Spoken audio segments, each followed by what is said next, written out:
আসসালামু আলাইকুম। আমি কাউসার ফ্রম কে সামিল ব্লগস। তো চলে আসলাম আরো একটি নতুন ভিডিও নিয়ে আপনাদের মাঝে। তো আশা করি সকলে ভালো আছেন। আমিও আলহামদুলিল্লাহ ভালো আছি। তো আজকে আমাদের ভিডিওর যে বিষয়টি সেটি হচ্ছে ভারতীয় ভিসাগুলো কেন রিজেক্ট হচ্ছে। তো বিশেষ করে দেখা যাচ্ছে যে ভারতীয় ভিসাগুলো যারা প্রবাস থেকে এসেছে তারা ভিসার জন্য আবেদন করছে তাদেরই বেশিরভাগ রিজেক্ট হচ্ছে। এবং বর্তমানে যারা নতুন করে আবেদন করছে তাদেরও রিজেক্ট হচ্ছে। তো এই রিজেক্ট হওয়ার কারণগুলো আসলে কি? তো প্রবাসী যেই সকল ভাইয়েরা রয়েছে যারা অন্যান্য দেশগুলো ভ্রমণ করে থাকে, তারা ভারতীয় ভিসাগুলো কেন রিজেক্ট হয় সেটি হচ্ছে তারা যখন আসে বাংলাদেশে এবং বাংলাদেশে আসার পর তাদের কিন্তু প্রায় ২ টা থেকে ৩ টা পর্যন্ত পাসপোর্ট থাকে অনেকের। তো সেই ক্ষেত্রে দেখা যায় তারা গিয়ে যখন আইব্যাক সেন্টারে আপনার পাসপোর্টগুলো জমা দেয়, তখন কিন্তু ২ টা ৩ টা পাসপোর্টের জায়গায় তারা কিন্তু শুধুমাত্র যেই পাসপোর্টটির মেয়াদ রয়েছে সেই পাসপোর্টটিই জমা দেয়। সেক্ষেত্রে তারা যে পূর্বের যে পাসপোর্টগুলো ছিল তাদের, সেই পাসপোর্টগুলো কিন্তু জমা দেয় না। যার ফলে আপনার ভিসা রিজেক্ট হয়। তো আপনার প্রবাসী ভাইদের ভিসা রিজেক্ট হওয়ার একটি অন্যতম প্রধান কারণ হচ্ছে আপনার পাসপোর্ট।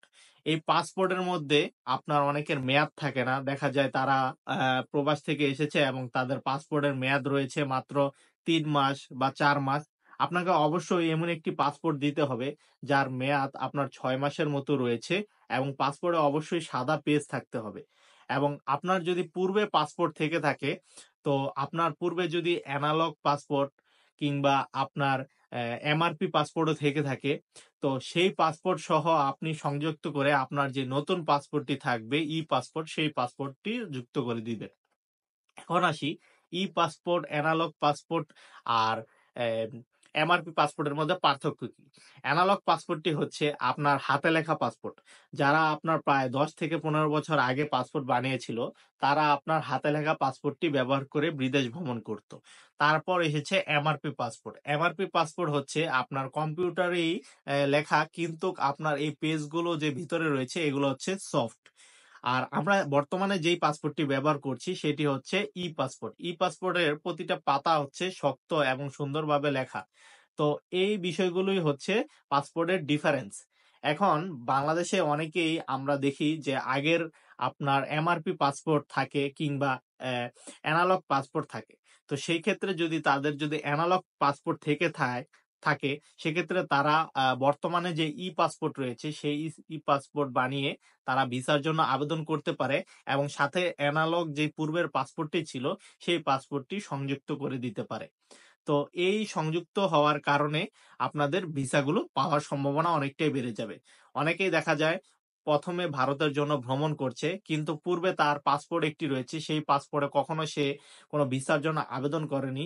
বর্তমানে সে নতুন একটি পাসপোর্ট তৈরি করেছে এবং পাসপোর্ট তৈরি করেই সে সেই পাসপোর্টটিই দিয়ে দিচ্ছে। তো এটি একটি বড় ভুল। আপনার যদি পূর্বে যদি পাসপোর্টে যদি আপনি কোনো ভিসার জন্য আবেদন নাও করে থাকেন, সেক্ষেত্রে আপনি ওই পাসপোর্ট অনুযায়ী তো নতুন পাসপোর্ট করেছেন। সেক্ষেত্রে আপনার অবশ্যই ২ টি পাসপোর্টই আপনার সংযুক্ত করে দিতে হবে আইব্যাক সেন্টারে। আপনি যদি একটি পাসপোর্ট সংযুক্ত করে একটি পাসপোর্ট দিয়ে থাকেন, সেক্ষেত্রে কিন্তু আপনার ভিসা রিজেক্ট হতে পারে। তো এই বিষয়গুলো যদি আপনারা মাথায় রাখেন এবং আপনার বিশেষ করে প্রবাসী যে সকল ভাইয়েরা রয়েছে, তারা দেখা যায় যে বিদেশ থেকে আপনার ভ্রমণ করে আপনাদের দালাল কিংবা অন্যান্য যেই এজেন্সিগুলো রয়েছে বা পাসপোর্ট হারিয়ে ফেলে। তো বাংলাদেশে আসার পর দেখা যায় তাদের যদি ২ টা ৩ টা পাসপোর্ট থেকে থাকে, সেক্ষেত্রে তাদের ১ম যদি পাসপোর্টটি যদি হারিয়ে যায় কিংবা দালাল রেখে দেয়, তো সেক্ষেত্রে তারা ভিসার জন্য কিভাবে আবেদন করবে?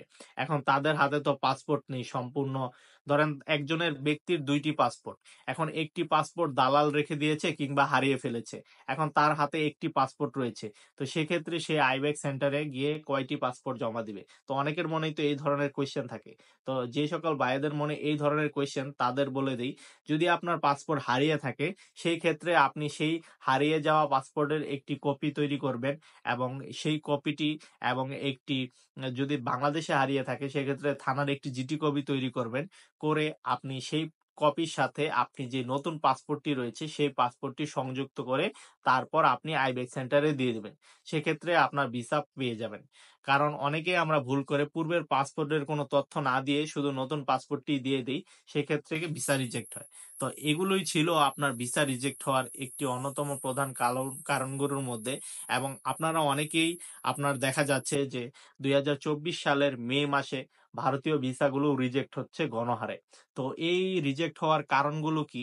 তো এই রিজেক্ট হওয়ার কারণগুলো হচ্ছে আপনারা দেখতে পাচ্ছেন যে অনেকেই আমরা এখন বিশেষ করে স্টুডেন্ট না, ধরেন এরকম কিছু পর্যায়ের মানুষ রয়েছি আমরা যারা এখন পড়ালেখা আপনার থেকে দূরে আছি। ধরেন অনেকেই আপনার মাস্টার্স কমপ্লিট করা শেষ।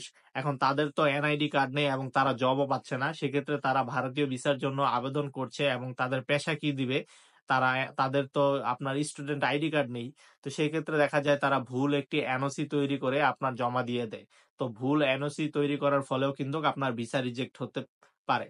তো অবশ্যই আপনি চেষ্টা করবেন যখনই ভিসার ডকুমেন্টস গুলো আবেদন করবেন, সঠিক ডকুমেন্টস দিয়ে তারপরেই আপনি ভিসার জন্য আবেদন করুন।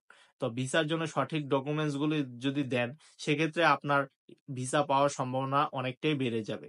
এবং ভারতে এখন আপনার ২০২৪ সালে মে মাসে অনেকেই ভিসার জন্য আবেদন করছেন এবং রিজেক্ট হচ্ছে। দেখা যাচ্ছে যে ভারতের মধ্যে যেহেতু জাতীয় আপনার নির্বাচন চলছে, তো এই নির্বাচনের কারণে আপনার ভারতীয় যে কর্মীগুলো রয়েছে ইন্ডিয়ান হাই কমিশনের, সেই কর্মীগুলো খুব নিখুঁতভাবে আপনার যাচাই বাছাই করেই আপনার ভিসা দিচ্ছে এবং ভারতের বর্ডার দিয়ে আপনার লোকগুলোকে পারমিশন দিচ্ছে ভারতে প্রবেশ করার জন্য। তো এই যাতে কোনো দুর্ঘটনার শিকার না হয় সেই ক্ষেত্রে আপনার তারা খুব চেক করছে। তো অবশ্যই আপনি যখন এই ডকুমেন্টস গুলো সাবমিট করবেন, আপনার ডকুমেন্টস গুলোতে ত্রুটিমাত্র ভুল রাখার চেষ্টা করবেন না। 100% সঠিক দেওয়ার চেষ্টা করবেন। 100% সঠিক ডকুমেন্টস দিলে ইনশাআল্লাহ আপনার ভিসা রিজেক্ট হবে না। তো আজকের ভিডিওটি এতটুকুই। যদি ভিডিওটি ভালো লেগে থাকে তাহলে অবশ্যই আমার চ্যানেলটিকে সাবস্ক্রাইব করে দিবেন এবং আমার একটি ফেসবুক পেজ রয়েছে কে সামিল। তো আপনারা চাইলে সেই পেজটিকে ফলো দিয়ে আমাকে মেসেজে সরাসরি যোগাযোগ করতে পারেন। আমি চেষ্টা করব আপনাদের সমস্যাগুলো সমাধান করার। ধন্যবাদ সবাইকে। ভালো থাকবেন, সুস্থ থাকবেন। আসসালামু আলাইকুম।